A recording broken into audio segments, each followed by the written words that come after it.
Hello. What's your name? I'm Haley. Nice to meet you. So, I'm going to be your charisma coach today, and I heard that you want to feel better in social situations, that you want to be more unforgettable. Maybe you want people to like you more and just feel comfortable in social settings as well as navigate them and just feel confident so people remember you. And you want to leave an impression. You want to have this compelling attractiveness, inspiring people maybe. So I'm going to be here to help you. And I have a little guide to what you may be doing wrong in social settings, certain tweaks that we can do so that you can be more open and comfortable, as well as make people comfortable around you and make people like you and remember you. So I'm just going to be asking you a few questions so I can see what we need to work on. But then I'm going to be giving you 10 tips that you can start doing like right away.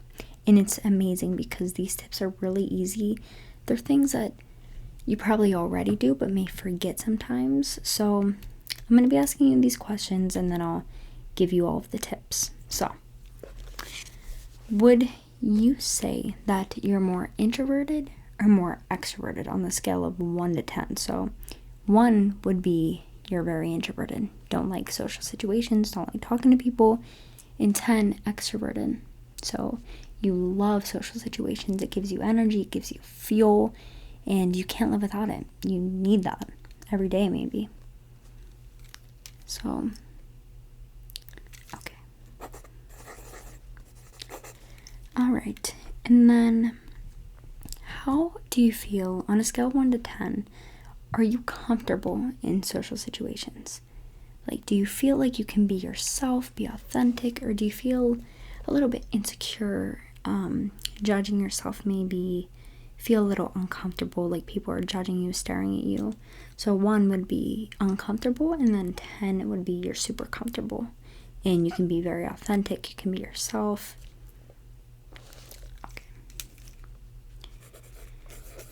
All right, and then how would you say, on a scale from 1 to 10, how confident are you? Do you feel like you are very confident, somewhat confident, depends on the circumstance, situation, or 1 being you are very not confident, insecure, maybe don't like yourself, and you don't want to go in social situations because you're uncomfortable? Or would you say it depends? Okay, and what number would you rate that? Okay. All right, and then are you more of an initiator in conversation? Like you can think of the question to ask, you can go up to people first and initiate things in social situation? Or would you say you sit back more and you wait for someone else to initiate things? And wait for someone to initiate things in conversation.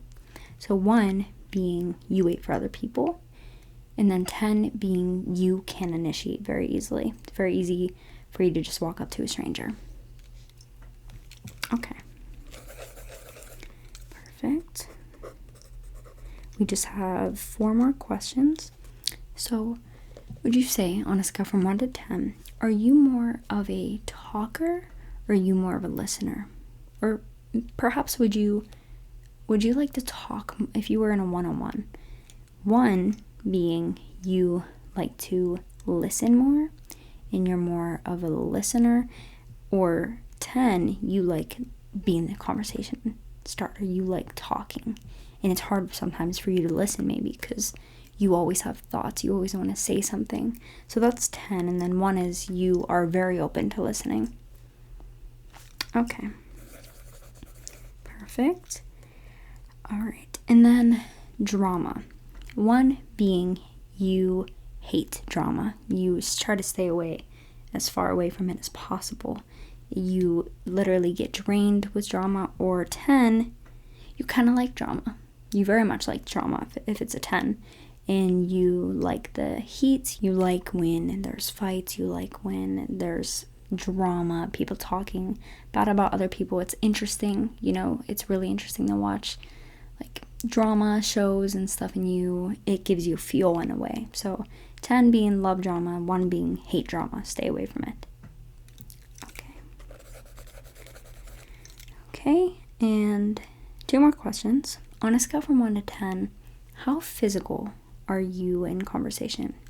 For example, if you're talking to someone and you touch their shoulder maybe, or you're laughing, or potentially physical as in you like to be close to someone and you don't mind brushing their shoulder, tapping their back, giving hugs. So 10 being very physical, you love physical contact not like weird physical contact, but physical contact in conversations, and you like that. And then 1 being not physical at all, like don't touch me, please stay away from me, I feel uncomfortable if you're near me, don't get too close, kind of feel weird touching, don't touch my shoulder. So 1 being not physical, 10 being very physical. What would you say you are? Okay. All right, and last one. When someone maybe potentially says something about one of your flaws, it doesn't even have to be a deep flaw. It can be something like maybe you messed up saying certain words and they made fun of you. Would you get more offended, or would you embrace the flaws? And do you tend to laugh at yourself a lot and you don't mind if people point out certain flaws? Not like really deep flaws, like, because I would probably heard if someone like pointed out a deep flaw or something that you maybe felt uncomfortable with. But normally in conversation, would you tend to get offended if someone said something, or do you embrace it and laugh at yourself? So 10 would be you embrace all your flaws, don't care, you laugh at them. 1 being you get insecure or offended if someone points out your flaws. Okay. All of these, by the way, are very normal. It doesn't even matter, really, because we're all different. We all have different feelings, different ways of being social. And I'm pretty much an introvert. So that's why I decided to take a charisma course and become a charisma coach to help people. Because I'm very interested in what makes that one person that walks into a room be remembered, or like that one person that has this like inspiring charm to them. It's a very interesting topic. So I'm going to be giving you the tips, because actually I'm gonna leave this out because we need to go back to this when, let's see. I loved all your answers, by the way. It's going to be really exciting to move on to the next step of what can be done to be more charismatic.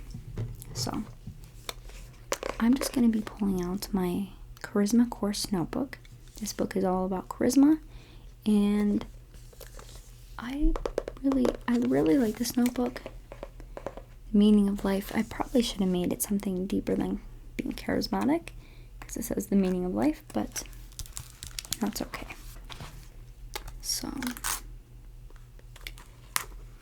alright.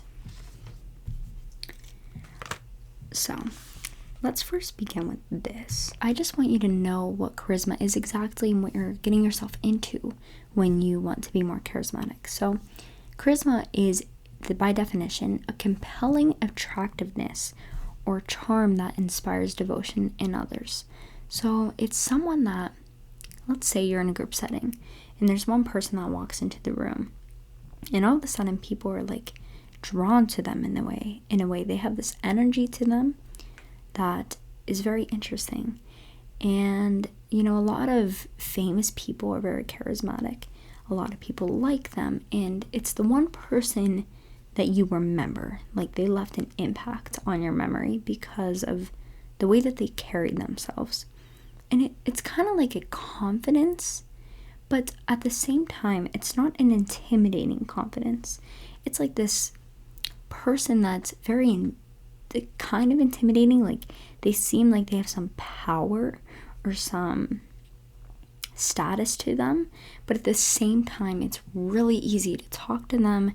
They're so warm, and it's really easy to go up to them, to have a conversation with them. Like, they're really easy to talk to, but at the same time, they're like in a way intimidating. So that's what charisma is, and it inspires people. And a lot of us, we want to be charismatic. We want to leave this impact. I mean, why wouldn't you? That's why you're here. And we're going to get down to like what certain things that you can do to be more charismatic. So let's just begin. So I'm just going to be telling you certain things, and I want you to just remember this and keep this in mind. So the first thing is that charisma isn't about who they deeply are, because in communication, the reason why we like certain people is actually very much different than what you would think. So I just want to ask you a quick question. What do you think is the first thing that you notice in a new person? Let's say someone's walking up to you and you see them, you look at them for the first time. What do you think you look at first? I just want you to think about this for a second. Okay, so the thing that we actually notice, and this is actually subconsciously, is we notice their hands. And the reason why this is because back in the caveman days and our survival instincts, we naturally look at people's hands, because if their hands were behind their back, let's say I'm a caveman, I'm walking up to you, my hands are behind my back, you wouldn't trust me, because you would think maybe, what's in their hand? Like, what are they holding? Could it be a weapon? Could they be hurting me? So the first thing that we notice subconsciously is the hands. So if someone, we're going to start with this, if someone has their hands in their pockets or hidden away, you subconsciously might not trust them, because what's in their hands? So why I'm saying this is because in communication, body language controls whether you like someone or not 55% of the time. You decide if you like someone by someone's body language, and you decide if you trust them, if they're a trustful person, how they're really feeling, because we communicate through body language, because we can't control our body. We can control what we say, but not our body. And vocal tonality is 38%. So the way that we say some things, like I could be saying, I'm very bored. But let's say I'm saying, I am so bored. Like, no, maybe that sounded like it. Anyway, you could be saying something, but your tone of voice sounds completely opposite. Let's say you're apologizing to someone and you say, oh, I'm sorry. That's not a real apology because of the tone of voice. So 38%. Words, 7%. So the things that you actually say, people can hear your words, but not really hear the actual words, because they're seeing your body, they're hearing your tone of voice. So that could be a good thing, that could be a bad thing, depending on how we use it, how we, our true intentions. So I'm just going to be giving you some tips now that you know that. 55% body, 38% tone of voice, 7% words. All right, so you want to be more charismatic. Let's get into what you can do first. The first thing, first impression. People decide whether they like you or not in the first 7 seconds of the interaction. First 7 seconds of meeting. So because the first impression is so important, no one forgets a first impression. Whether it was good or bad, everyone remembers that moment. And that's kind of like setting the tone for the entire relationship. So I want you to really, here's one thing I want you to do, and I'm actually going to write this down. I'm going to write a little worksheet down for you to take home with you, so you can always have this with you as reminders. So, let's see. Okay. What I want you to do is remember their name. A lot of people have the belief that they suck at remembering names, but I want you to repeat their name in your head around 8 times, okay? Just really set in stone, because it will show that you see their worth, you see their value, they're worth remembering their name, and it can make someone feel so special. So remember the name. That is your first tip. And then next one, tip number 2, is a firm handshake. All of the time, give firm handshakes. So here's the theory behind this, and it's not a theory, it's a proven subconscious thing. When you give weak handshakes, or when you barely touch their hand and it's like just really soft, it shows that subconsciously you don't want to touch them. Like if you grab their hand and go like, oh, quick little weak handshake, it doesn't prove any dominance, it doesn't prove confidence, and it also just subconsciously people will think, oh, they don't want to touch me or something. So when you give a handshake, grab their hand and firmly shake it, because this shows that you're comfortable with the physical contact. And I know in your assessment in the beginning, the questions, you're not like fully comfortable with physical contact. So I just want you to practice giving firm handshakes, okay? I'm gonna write that down for you. Okay. And next one is open body language. So open body language, this is the most important one, because like I said in the beginning, that cavemans, if their hands are not there, they are not to be trusted. So I want you to always have your hands exposed as well as your body, because it shows that you can be trusted. It shows that you are comfortable in expressing yourself. You're comfortable where you are. And I know when we feel uncomfortable, and I bet you do this too, if you feel uncomfortable in a social situation, you may cross your arms or cross your legs. Like you may close off, because when we feel uncomfortable, we don't want to be seen.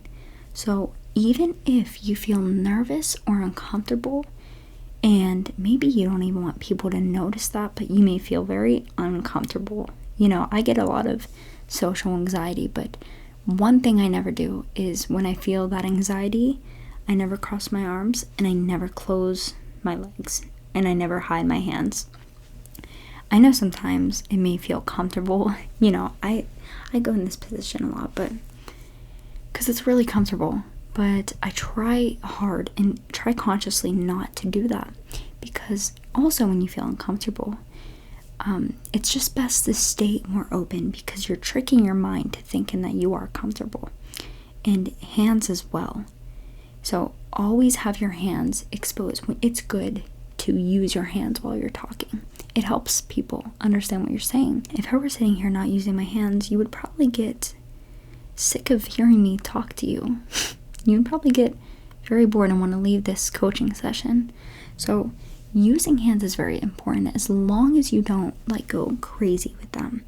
But it's actually really good. A lot of people say they talk with their hands all the time, but that's a good thing. You know, it shows that you're really passionate about what you're saying. It shows that you're to be trusted. Your hands are there, you're out in the open, body language open, you're receptive to communication.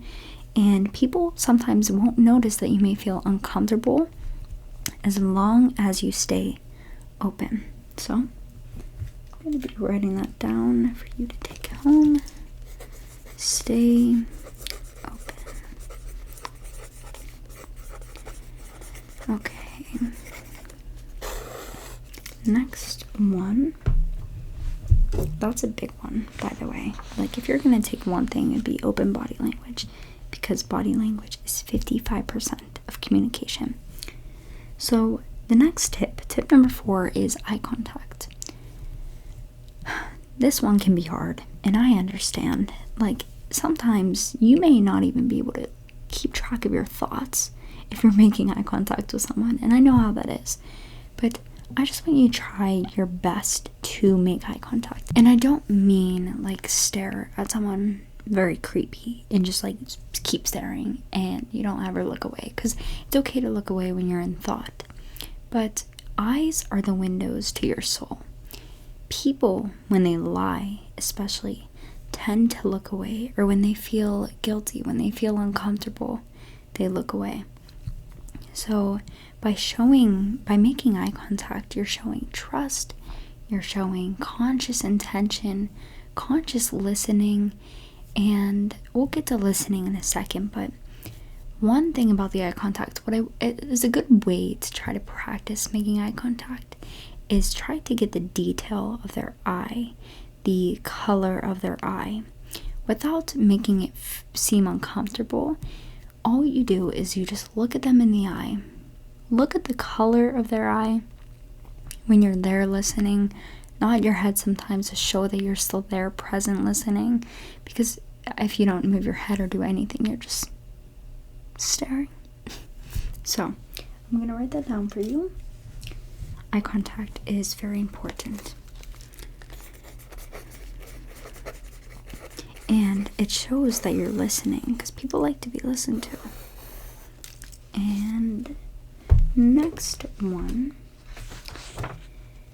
is make them talk about what they love.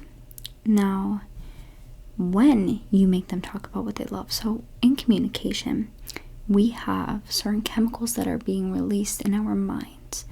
And if they are talking to you about what they love is naturally going to release love chemicals. It's going to release dopamine. They're going to get excited. Their mind's going to release oxytocin and serotonin, and they're just going to associate that feeling with you because of certain neurons in our mind. So when you can get them to talk about what they love and listen consciously and get excited too, maybe, their excitement is going to be tied with you. So when they think about you, they're going to feel that joy. They're going to feel that excitement and love you because they're talking about what they love. They fully tie that passion and that fiery spark within them with you. But I don't want you to do this in a fake way where you just, make them talk about what they love and not listen.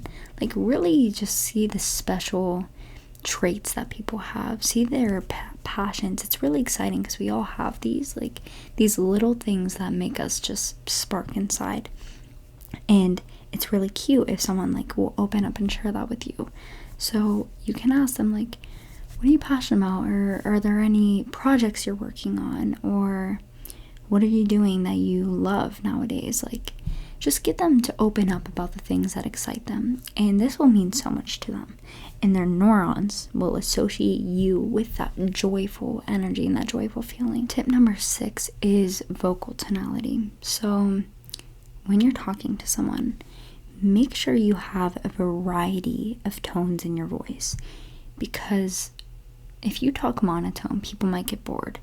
But if you have ascending voices, I am so excited about this, or maybe even certain paces, you can leave suspicion, you wait a little bit to say something.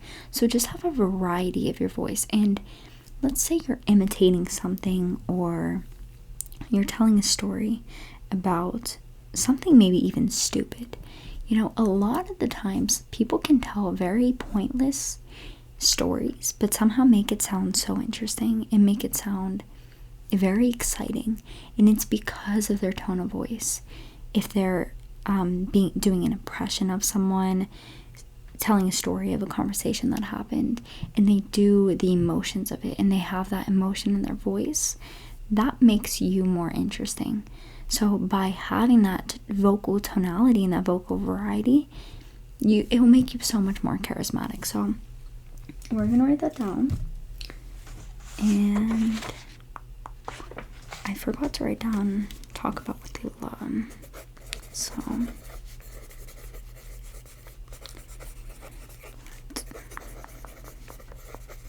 about what they love, and then vocal tonality.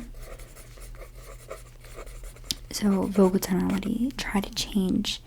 If you talk monotone, try to change it up a little bit. And of course, all of these things take practice. And if you feel uncomfortable with certain things, that's okay, because people will love you for you, and you are special and you are unforgettable. But if you just want to add a little bit more spark, especially in very social situations, I just highly recommend using these things. So vocal tonality, vocal, right. Okay. Next one is physical contact. Let me just read for 1 second. a simple touch can make someone much more intrigued as well as comfortable in the natural assumption that you and the other party are close. It also suggests that you are dominant and to be looked up to. If you are looked up to, you now have the power of charisma and inspiration. And I wrote this down. When I mean by look up, I don't mean in an intimidating way, in an egotistical way, but a way of holding the power of rapport for that person to have an infatuation over you. So when you touch someone, of course, like I said, it makes them feel like, oh, we're close. Like, oh, this person likes me. Because you don't have to touch them in like crazy amount of times, but maybe just like when you're laughing, like, or when you agree on someone, like touching their shoulder, like, oh my gosh, same. Or you like brush their shoulder, or like, you know, people grab shoulders. This one I struggle with a little bit just because I don't know when the right time is, but when you're bonding over something, just adding that little tiny physical touch will make someone feel like this person likes me. And it's really great to make people feel special. And when I say the dominance thing, it's not in a bad, egotistical way. Charisma at its core is just authenticity, expression, confidence. It's just being yourself. And charisma is a very powerful thing because, like I said by the definition, it inspires devotion in others. It makes other people want to be more confident. It makes other people feel good. And by being charismatic and having certain social dominance, you make people inspired. And that's the importance of charisma, because it can make people potentially even chase their dreams. Like, you can really have an impact on someone. And when you make that social dominance happen and they look up to you, it's not in some ego way, like you're better than them. It's in a way where you're living your truth, you're being authentic, and people see that and want that too. People want to have that authenticity to them. So it's really for the good. And so I'm going to write that down. Which, physical contact, you don't have to do a lot of it. Just maybe here and there on the shoulder. Okay. Next one is individualized compliments. This one is compliments that people will not forget. So a lot of the times, if someone has really nice hair, for example, and they hear that compliment a lot, like, your hair is so pretty, although it is so special, and do not forget those tiny compliments, those are very important too. When I'm saying this, I'm saying you can add on to the regular compliments, but they probably hear that their hair is so pretty all of the time by so many people. And although it's so sweet and so nice, will they remember that fully? An individualized compliment is a compliment where you try to find certain things that they may have been working on, and you compliment that, because that is much more meaningful. If someone puts a lot into something, or if someone's really putting an effort in trying to do something and accomplish something, and you notice that, and you, let's say they're learning guitar, for example, and you say like, wow, I can't believe, like, you probably put so much effort into this, so much patience, and I give you so much credit, like, I look up to that so much, that's so inspirational to me, the amount of creativity you have and the amount of determination, and it sounds so beautiful. Like, complimenting the way they play, or if someone puts a lot into their outfits, even, like, you can say like, I love the way that you put outfit pieces together, like really complimenting the process of what someone is experiencing. So it makes the compliment so much bigger when it's something that is individualized, something that, oh, you have nice eyes, but you have nice eyes too. Like, that's a very general compliment, which is a beautiful thing. Don't stop doing that, but make more individualized personal compliments. So